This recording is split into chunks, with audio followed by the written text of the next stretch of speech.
Let's do it. Let's talk about logistics. The best title for a chapter ever. I think so. Difficult to say and understand. How would you explain logistics to a layman? It's the general, recognisable and universal, as much as anything is universal, processes around loss. Both emotional and practical? Like starting a new job in week 1, if you can find the kettle, you are winning. And a year in, you can probably talk about it with some authority. So this chapter is like the new starter pack you get on your desk at a new job, in a canvas tote of grief. Yes, lots of it you might already know, like how to use Microsoft Office. Though even with Microsoft Office, there were always shameful bits of it I felt I should know but didn't. Did a lot of stealthy Googling in my early career, but that's more difficult to do with loss. Yeah, though people shouldn't be afraid to Google or look for people who are talking about it.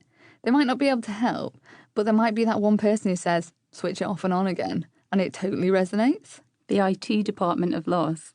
I do think the searching out of info is an interesting one because we both have wildly different approaches to it. You wanted to know everything there was to know about it all, immersed yourself in a world of grief. Yeah, I love solutions. I would have paid to join a club, legit. I wore that shit like a really depressing fancy dress outfit.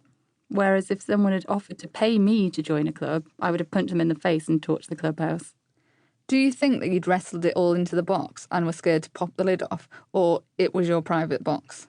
Private box. Hands off my box. It's my mum, my sacred relationship, and my sadness, and nobody got to touch it until it was ready. Whereas through that search of information, you found nuggets of wisdom that helped you through it. Symptomatic of the families we grew up in, right? Very much. Yep.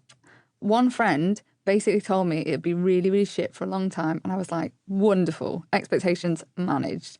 And then a colleague said I wouldn't be myself for a couple of years, and she was absolutely right. Did you find power in just knowing that there was a period of time allotted for you to not be okay in? Yes, completely. I felt like the pressure was off, because it can feel endless, right? I still very much have times where I feel like it's never going to be okay, but my timeline was very different to yours. Because of the loss, that it reset your expectations for life.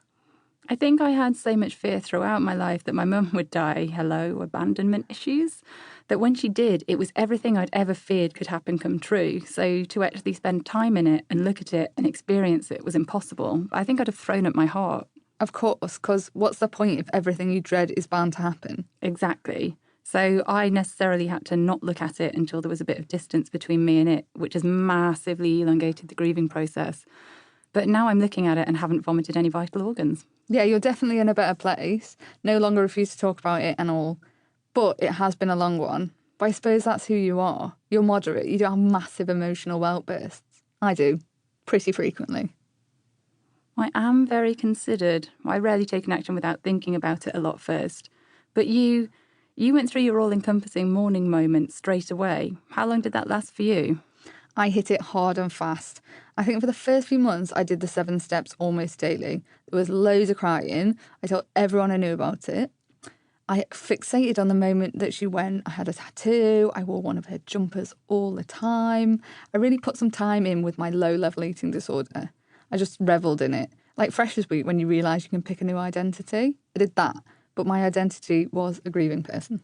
I have this image of you in full mourning regalia. Mate, if I could have got a veiled hat, I would have. Black lace and embroidered handkerchief. I wore feathers for her funeral. She would have gone wild. Oh, that is excellent. I was in the position that I could and did give up my job and go back home, though, and I had the time and space to go to town on it. Do you think real life made you box it quicker? I threw myself back into real life because I needed to not look at it. I went back to work straight away, spent a lot of time crying in toilets, being sad by myself, developed a crushing anxiety disorder, stopped eating and threw myself into a damaging relationship, none of which I would advise as a coping mechanism. I just did anything to not look at what happened, and I felt such a responsibility to other people to be what they needed, which I thought was to be okay. I don't think I spent any time on it. I just cleared out my wardrobe a lot and then felt guilty because I wasn't spending time on her. I definitely believed that you had it more together than you did. Everybody did.